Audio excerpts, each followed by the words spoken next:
It is Monday, February the 17th, shortly after 7 a.m. Pacific Standard Time, broadcasting live on this President's Day. To be perfectly honest with you, I had completely forgotten about it being President's Day until I got up at dark 100 this morning, and as my usual routine goes, I take a look at what the financial markets were doing, and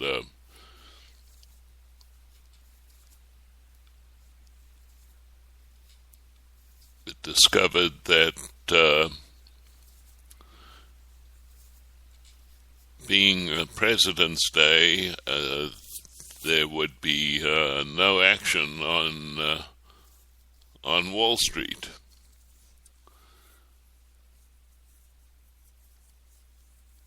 The good news is, whenever Wall Street is shut down, the odds are better than 100 to 1 that the metals will move higher. So currently in European trading this morning, gold is higher by $9. That could be due to many things.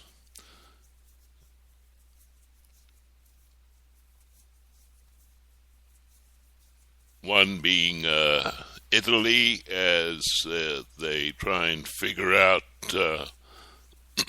who the next president is going to be. It seems as though the Italians must hold some sort of Guinness record as far as how many presidents they've replaced over a 10-year period.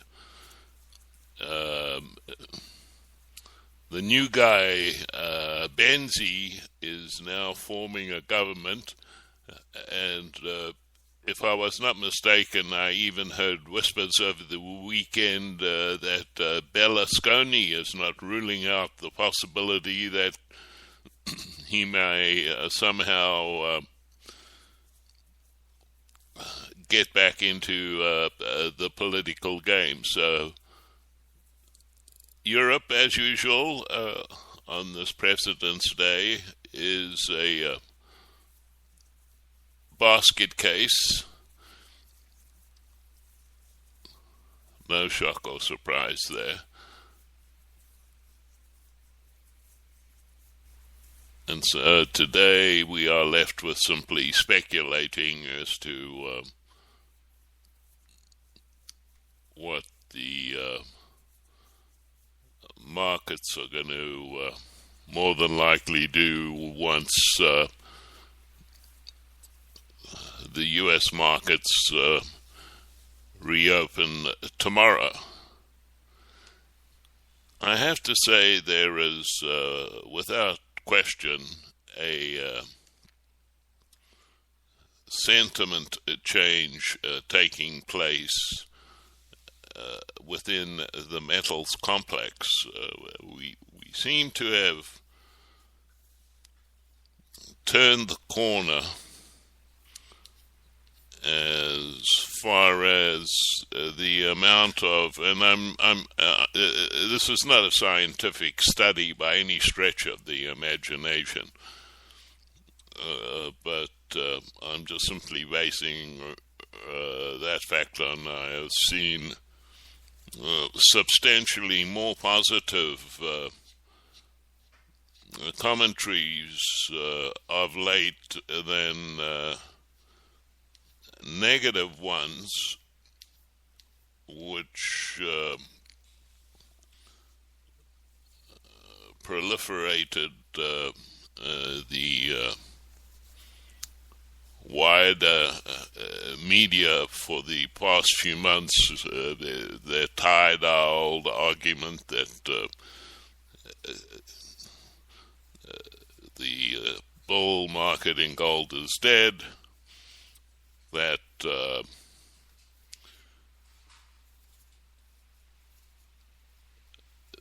13 years of gains had finally come to an end.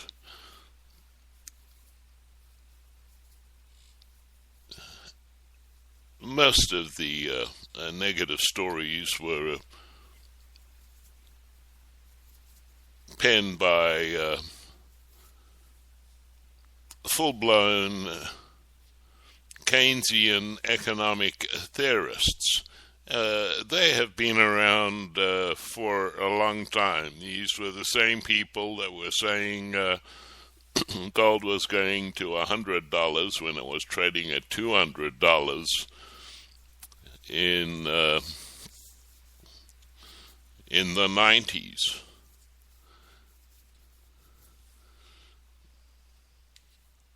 However, let me give you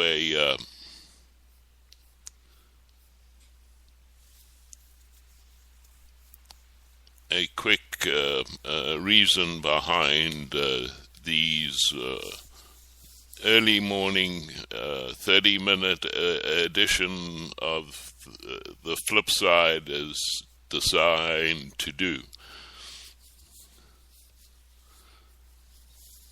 As some of you are more than likely aware, I host a daily 1-hour show over on the Micro Effect from 4 to 5 p.m. and the content of that show is pretty much a report on the events of the day, both financially and politically.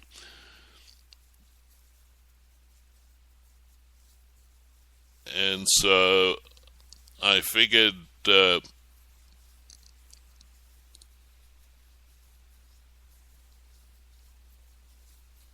a early morning half-hour program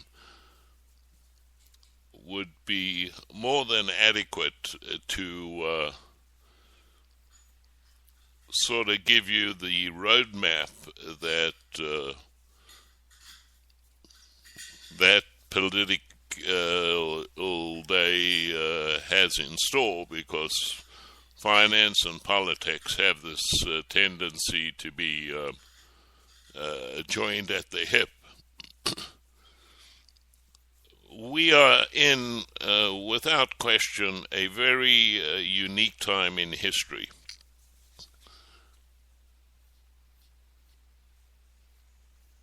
There are no question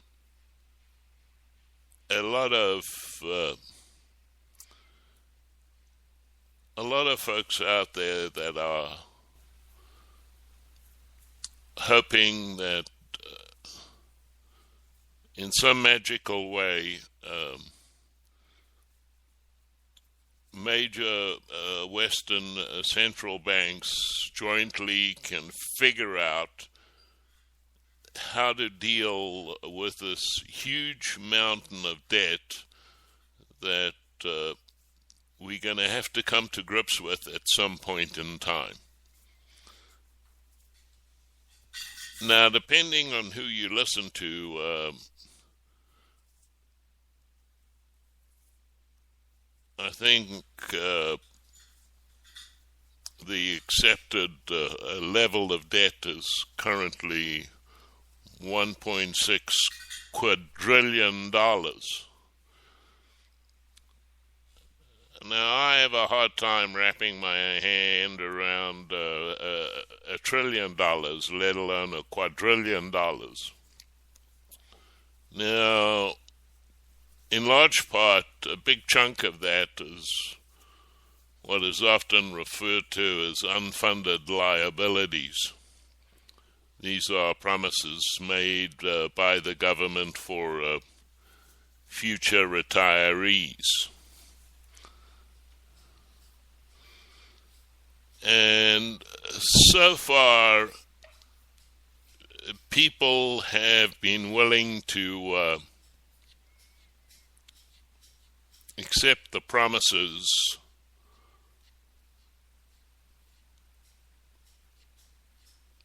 of presidents and other elected representatives that everything is fine, don't worry.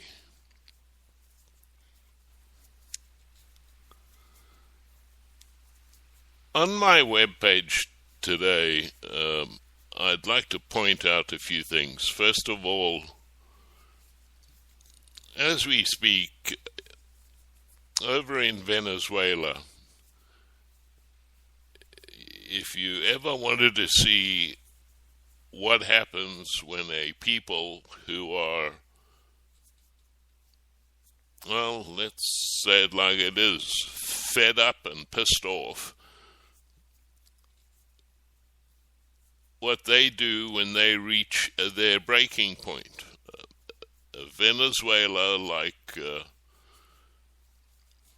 Argentina, is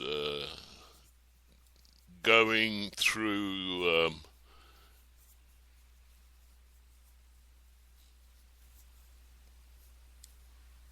situations that you'd be hard-pressed to find many commentators who do not think that at some point in time those same emotions are going to start erupting on the American shore.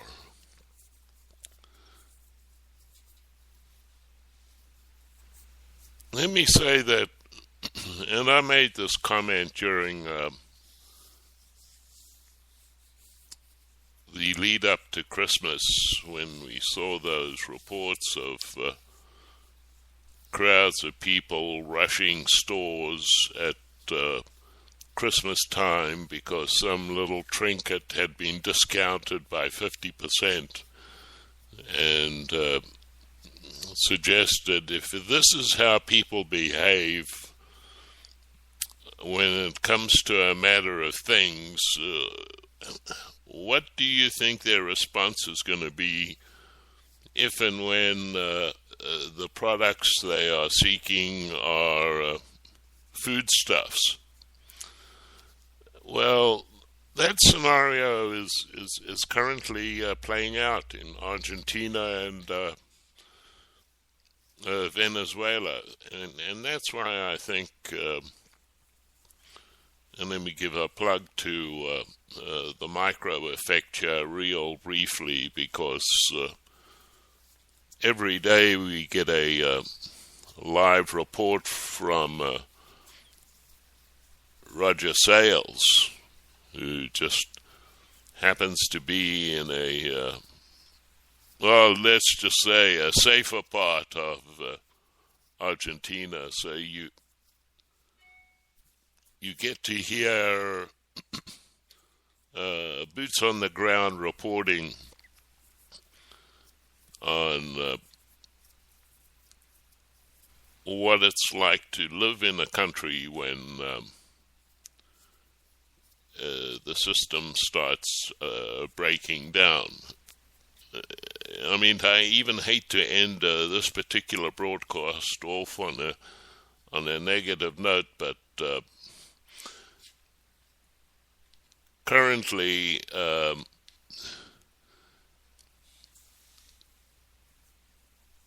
we are, financially speaking, in the U.S., pushing on a string.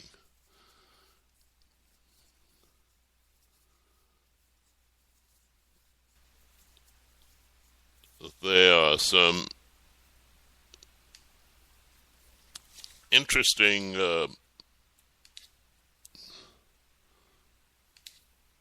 events that took place with the last debate